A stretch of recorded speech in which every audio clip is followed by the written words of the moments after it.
Welcome back to another episode of Rock Boys Football. Matt Rhule, Nebraska, wrapping up fall camp. Want to kind of empty the notebook, take a look back at the last 3 to 4 weeks, and talk about some guys that really emerged during fall camp as legitimate difference makers for this Nebraska program heading into 2024. And it's been kind of a wild fall camp for Nebraska. A lot of injuries, but on the same note, a lot of guys that are some young talent that we weren't necessarily sure were going to be guys in 2024 sound like they're going to be contributors for this Nebraska program. Really excited to get into it now. Before we do, and as always, one and most importantly, look, I know the Nebraska fans have been reading a lot of the fall camp intel as well. There are a lot of names that we could put on this list. I went with about 6 or 7. And so if there are some names that you think generated a lot of buzz that I'm sleeping on, would love to hear from you guys in the comments section. And of course, if you all do enjoy the content, consider subscribing to the channel. The amount of support the Nebraska fans have shown the boys really all off season, as we've talked transfer portal, as we've talked the recruiting trail, we can't thank you guys enough. So appreciate y'all rocking with it. And without further ado, let's get into, I think, one of the biggest storylines out of fall camp, and that is Micah Maakua really emerging as a guy on the inside of the offensive line for Nebraska, which I think was an underrated storyline. You go back to spring ball, there was a lot of buzz around Micah kind of struggling to adjust to the Nebraska culture, running with the twos at times in spring. I think we all knew Micah has the ability to be, really one of the better offensive linemen on this Nebraska team. You just wanted to see him put it together. You fast forward to fall camp, it sounds like he's done just that. And, with all the question marks at left tackle for Nebraska heading into 2024, I think the rest of the starting offensive line for Nebraska, I feel really good about, specifically on the inside with Ben Scott, Justin Evans, and Micah Maakua. I think the emergence of Micah, not only because he's a really good football player that's played really good football in the SEC at Florida last year, but more importantly, he's kind of one of those Nebraska offensive linemen Matt Rhule wants to build this program with, right? 6'5", 325. He's a road grader in the run game, extremely physically imposing. I think we all knew that the best form of Nebraska's offensive line was with Micah starting at guard. It sounds like we're going to get exactly that in the 2024 year. Next guy I want to go to, and, a guy that I think Nebraska fans probably aren't sleeping on, but I think a lot of national media members are, is Thomas Fidone. You look at Thomas, I think a lot of people who are outside of the Nebraska program will look at him and say, all right, former really talented kid out of high school, kind of wash out, maybe a bust, quote unquote. I think a lot of Nebraska fans who know this kid's story says, hey, he's been just decimated with injuries over the first couple of years, and we got to see a healthy Thomas in 2023, but I think a lot of Nebraska fans understand that was his first time playing football in a very long time with all the injuries that he went through over the last couple of years. You read the spring camp, you read the fall camp intel, it sounds like Thomas is kind of back to what we expected him to be within this Nebraska offense. I think this is massive for two different reasons. And I think one, he's just has the potential to be a very good tight end for this Nebraska team. But, more importantly, two different things. One, you have a young quarterback in Dylan Rhule, who we expect to start in 2024. Having a big physical tight end that can command the middle of the field, be that safety blanket pass catcher, that's massive in terms of getting Dylan Rhule comfortable in the passing attack. And I think secondly, Thomas is going to have a lot more opportunity in the 2024 season. You go back to 2023, because Nebraska just lacked difference makers on the outside. What did you see opposing defenses do? There was a lot of emphasis on the middle of the field, specifically kind of inside of 10 yards. The route trees that Thomas wants to run and that he's asked to run, they were very congested for Nebraska in 2023 because Nebraska couldn't push the ball down the field. Now you enter in Jamal Banks and Isaiah Neyor and Jalen Lloyd and Malachi Coleman are going into year 2 respectively. I think that this Nebraska passing attack will have a little bit more presence down the field, making safeties respect the deeper third, giving Thomas a little bit more space to operate in the middle of the field.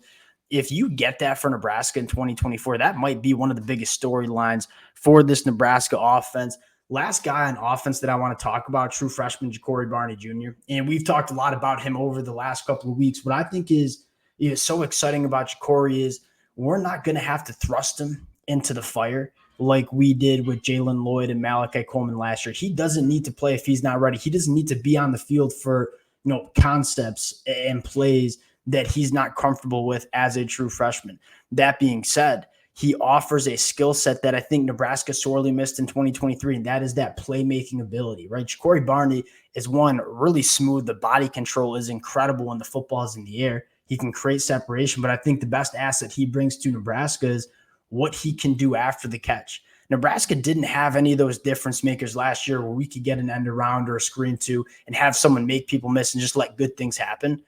I think Jakori Barney can be that guy. He can be that yards after the catch machine for Nebraska that, we just didn't have in 2023. Again, you talk about getting Dylan Rhule just a little bit more comfortable in the passing attack, having someone like Jakori where you can just throw kind of a short intermediate route and let him do the rest, manufacture explosive plays that way. I think that's a really big storyline. We've talked about it a lot.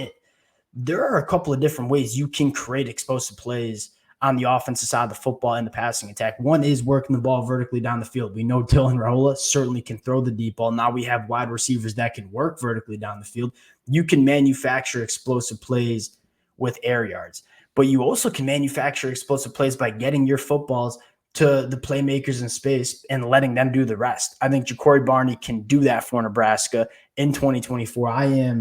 I was fired up when he committed to Nebraska out of high school because he was a fun kid to watch at the high school level. And to hear that he's kind of, looked the part as a freshman, really, really exciting for Nebraska. Now going over to the defensive side of the football, let's start with another true freshman that, with the news about Youre Right, might need to play a little bit more than we expected, was Vincent Shavers. You look at Vincent Shavers, another Southeast Florida kind of guy. Burners, 6'1", 225, has really good range, plays extremely physical. And, he was a late add to Nebraska's class in 2024. We had question marks about the depth at linebacker, especially now with the news about Youre Right. Vincent Shavers sounds like he's going to have to play. We've seen young Nebraska linebackers play some really good football. Go back to Ernest Hausman in 2022. Vincent Shavers sounds to be a guy that Nebraska trusts playing as a true freshman or linebacker. It's extremely rare, but it's massive to hear Vincent Shavers looks like a guy that will be able to play for Nebraska, giving some of those question marks about the depth at that linebacker position. Offers a little bit more, at least in my opinion, athleticism than some of the other Nebraska linebackers, guys like John Bullock, who John Bullock might be very good inside the tackle box, but when you start asking him to go sideline to sideline and operate in some space, maybe not the best linebacker. Vincent Shavers might be able to be that guy for Nebraska. Going to another new addition for Nebraska, and that's Youre Right. We had a lot of question marks about Nebraska's depth at cornerback heading into fall camp with the injury to Bly Hill, Ethan Nation no longer with the team. I'm sitting here week and a half out from kickoff saying I feel pretty good about the cornerback depth for Nebraska. Youre Right is one of those guys that's making me feel good, right? Bly Hill is ahead of schedule with the injury. You look at Youre Right. We said this when he committed to Nebraska. If he puts it together, he might be one of the most talented defensive backs in this room. He's 6 foot. He's 180. He's extremely long, runs a 10.8 in the 100-meter dash, played very good football for USC in 2022. We're not really sure what happened in 2023. Obviously, some injuries, and kind of USC on defense last year was just kind of a dumpster fire disaster. You bring Youre Right to Lincoln, Nebraska, and a very good culture on defense.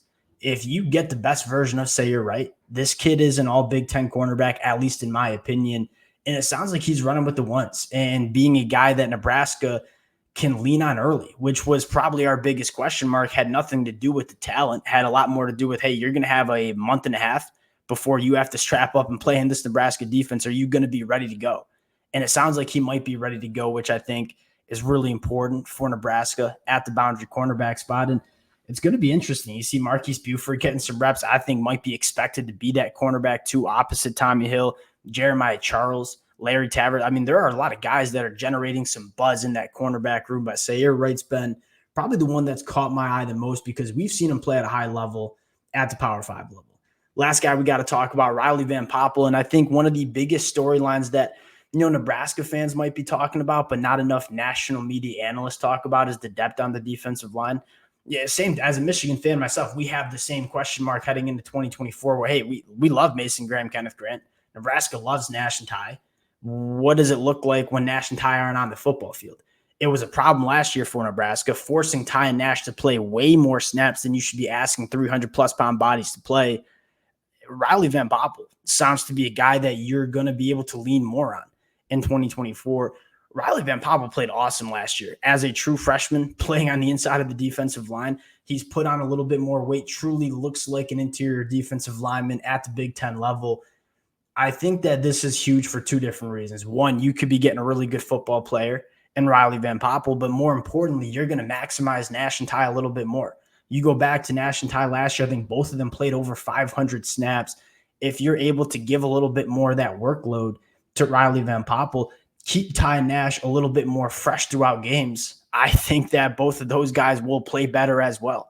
And so not only do you get a better player in Riley Van Boppel who's improved going into year two, I think it's going to help Ty Nash be a little bit more dominant than they were in 2023 because they had to play so much football in the 2023 season. Those are the names that are standing out the most to me. Obviously, Dylan Rhule, from what we hear, and we know Matt Rhule is not ready to name a quarterback one yet. I think we'll all be really surprised if Dylan is not the starting quarterback. And from what you're hearing is he looks pretty good and is building some real chemistry with some of these pass catchers. That'll do it for some of my Nebraska fall camp winners. Now we're getting into game week prepping for UTEP. We'll get a very good feel for what this Nebraska team is going to look like, not only in week one, but heading into that massive matchup week 2 against Colorado. We'll cut it there. Appreciate you guys rocking with the fellas. Again, if y'all do enjoy the content, consider subscribing to the channel. Appreciate you guys, and we'll talk to y'all later.